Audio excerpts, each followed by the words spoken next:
Samtang gi-upload nato ang video, gikanta nato tong Kyrie eleison. Lord have mercy. Kyrie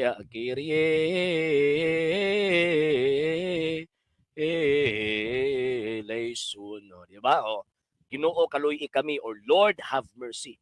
Actually, sa right sa simbahang Katolika manggod, sa first century Christians, na ay 3 ka languages ang ilahang gigamit sa ilang rito.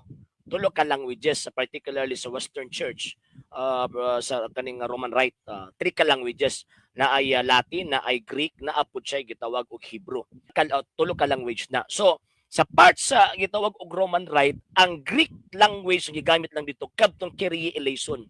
Ginoo kaluy kami. So kanang Kyrie eleison, kana nga pag-ampo first century pa kana nga prayer. Before sila tawag ining magbag-adto sa kuan magud na Mass of the Faithful o Mass of the Catechumens. Ang part karon kay San Obos Ordo, kuan siya kaning Liturgy of the Word and Liturgy of the Eucharist. So sa traditional rite, Mass of the Catechumen and Mass of the Faithful. So kana siya nga pag-ampo, kana siya nga prayer, mao ni mga pag-ampo sa mga santos kaniadto. Sa unang mga Kristiyanos kaniadto before sila mutikang adtong gitawag og Mass of the Faithful. Buti pasabot na didto kana bitong gitawag og disiplina arkani nga ang mga tao nga mga dili magtutuo basta makakita, maka-feel sila and at the same time kana mura sila mapasil ba usa mo ginaa din ha. Nganong di man namo na madunggan, nganong di man namo na makita. So, kana nga gitawag og prayer, usa na sa most ancient, buti pasabot usa sa pinakakaraan nga gitawag og prayer, as liturgical prayer nga naa sa simbahang gitukod sa ato ang Ginoong Jesucristo. Gina-recite na sa unang mga Kristiyanos for the first 300 years. Liman ka. Nga naman kay before sila mo abto dito sa tawag ining Mass of the Catechumen, kanang mukonsagra na ang pari sa pan ug bino para mamahimong lawas ug dugo sa Ginoong Jesucristo. Ilahan ng kantahon. Unya, ang chanting manggod mga sir ug mga ma'am, ang origin gyud ana gikan pa gyud na sa una mga Kristiyanos. Actually ang nagdevelop og sakto manggod ana si Pope Gregory the Great. Before nag-develop ni Pope Gregory the Great, ang Western Church or ang Roman Church, nag-chant na sila in the sense nga sa first 300 years manggod, ang sentro kanang Roma, syempre ginadakop ang mga Kristiyano, ginapatay sila pag madakpan sila. So para dili sila mailhan nga nag-ampo sila, ilahan lang i-chant. Ilahan lang i-chant. Walay concert sa una. Walay ana-ana sa una niya pagkaman walay singgit-singgit sa giniabto, wala. Ang ilahang tawag ini nga rito kaniadto pag magsimba sila sa solemn.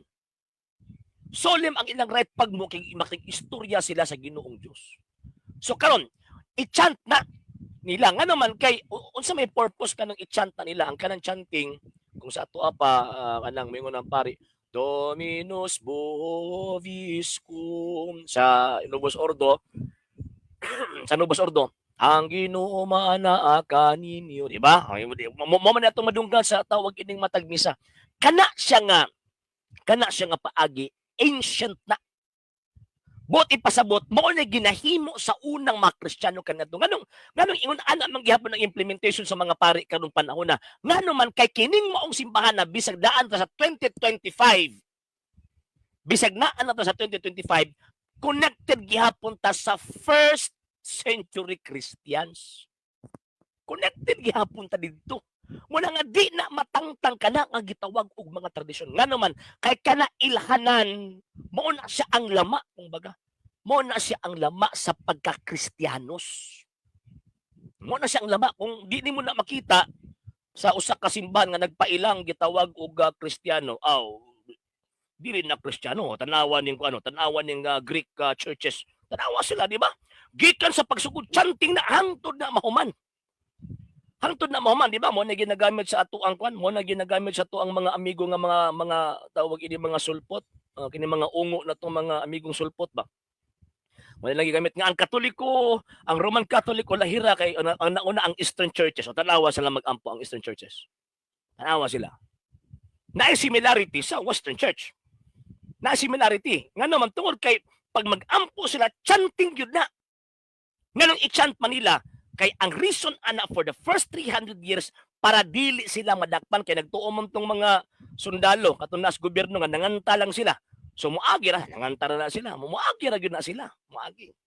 So kaniadto sa first, second, and third century, mag-ampo ng mga pari, mag-ampo ng mga obispo kaniadto pa sa maghimo na sila misa. Ang ilang prayer ilahan ng i-chant. Kantahon nila na. Kantahon gikan sa pagsugod hangtod na sa paghuman. Ngano man kay para dili sila mailahan nga nagsimba sila.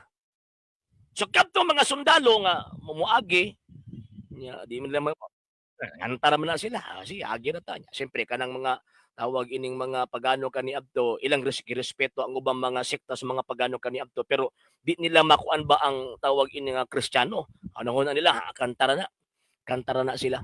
Ingon ana sila magsimba kaniadto.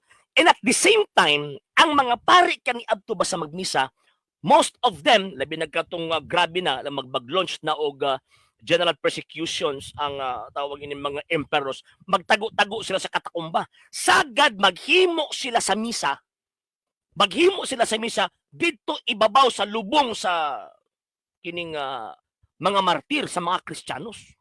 Dito na sila magmisa ng ibabaw sa lubong sa itong mga santos. Munang diha pod nagsugod ang kanang tradisyon simbang Katolika nga ang bawat parokya, ang matag parokya dili na i-consecrate kung walay relikya sa mga santos. Buti pasabot kadtong mga remains sa mga santos kay ang mga una mga Kristiyano kaniadto magampo sila ibabaw sa lubong sa usa ka santos. Ingon ana tanawa ng mga katakumba kaniadto. Oh, kung imong i-search karon kay kuan naman karon tawag ini nga kanang usana kanang dali naman kay nimo makita ang kuan, dali naman kay nimo makita ang mga research sa mga exegetes, katong research sa mga archaeologists concerning sa Christian history. Makita naman nimo si dagway sa mga katakumba karon asa kaniadto. Nga wala gyud nila gipaguba, gi-preserve gyud nila ilabi na sa eastern part sa Roman Empire. So, pag magmisa ang mga pari kaniadto ibabaw sa lubong sa tawag ining mga santos. O nya again solemni na kanunay. Solemni na ang ilahang tawag anang himuon nga pagampo pagsimba ngadto sa Ginoong Dios. Kanang mga di Katoliko di sila kasakay ana. Ngano man kay wa man na sila koneksyon sa una mga Kristiyanos. Muna ka ng mga pagampo ilabi na kanang Kyrie eleison. Bisan pag i-search niyo na what are the most ancient prayers used by the Christians in the first, second, and third century. Usa din na ka ng Kyrie eleison. Usa din na ka ng Kyrie eleison. So, even St. Justin de Martin, mga around 160-165, iyang gihulagway kung unsa sila magsimba kaniadto, yun, naagyan ng Kyrie eleison.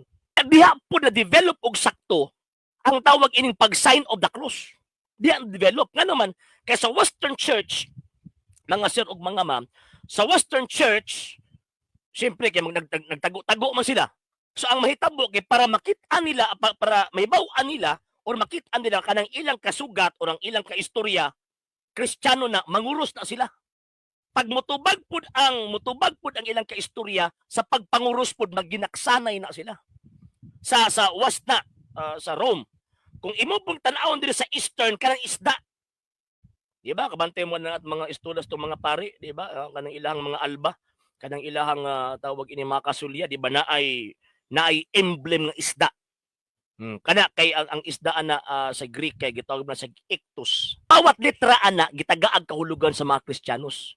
Iktos, Yesu Christus Theos Hoios Soter. Jesus Christ, Son of God, our Savior. Yan. Og kanang gitawag Cairo. Kanang mura bitog P og X Cairo. Mao na ang emblem sa Eastern churches. Pero diri sa Western ang pag-sign of the cross.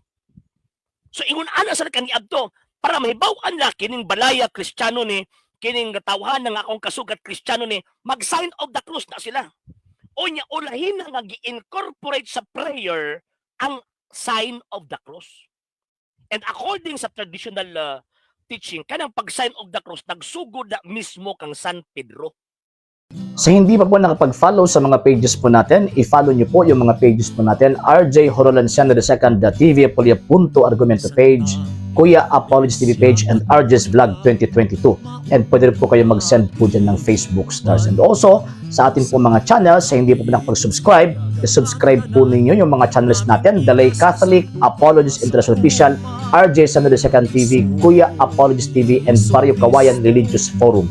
And pwede rin po kayo mag-send po dyan ng super sticker, super chats, and super thanks. And maraming salamat po sa mga kapatid at mga Katoliko na ulis pong tumutulong sa programa po natin. Maraming salamat po. Nang dahil po sa tulong at suporta po ninyo, ang programa pong ito, until now, andito pa rin po sa social media. And until now din po, nangangailangan pa rin po tayo sa tulong at suporta po ninyo dahil wala po kami magagawa rito mga sir, mga ma'am, kung wala po yung tulong at suporta po ninyo. Sa gusto pong tumulong, sa gusto pong sumuporta, pwede po ninyong ipadala ang tulong at suporta po ninyo sa pamamagitan po ng ating mga account numbers dyan po sa ating pong screen. And pwede nyo po kaming i-message sa ating pong page kung via remittance po yung ipadala po ninyo. Maraming salamat po in advance.